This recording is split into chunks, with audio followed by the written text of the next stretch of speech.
Valriekstu audzēšana Latvijā var kļūt par attīstītu lauksaimniecības nozari. Par to pārliecināts uzņēmējs no Kuldīgas novada, kuram ir Latvijā lielākie šo koku komercstādījumi. Uzņēmējs Kuldīgas novada pašvaldībai uzdāvinājis stādus un pilsētā tapis Latvijā pirmais publiskais valriekstu dārzs ar 40 kokiem. Ir cilvēki, kas var stādīt savā privātajā dārzā, bet ir cilvēki, kuriem nav tik daudz līdzekļu vai arī nav zemes, kur audzēt. Šī ir iespēja nākt uz publisko dārzu un pēc 5-6 gadiem jau sākt baudīt pirmos augļus.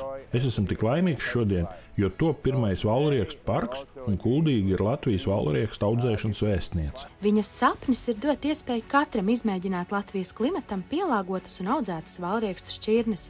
Tās nebaidās no augstuma, ir izturīgas pret laikapstākļiem un ražos saldākus un veselīgākus augļus nekā siltajās zemēs audzētie rieksti. Tā ir iespēja ne tikai izdēļot zemes gabalu, bet arī likt pamatus nākotnes ražai. Katrs stāds ir rūpīgi atlasīts un izaudzēts, lai garantētu panākumus pat iesācējiem.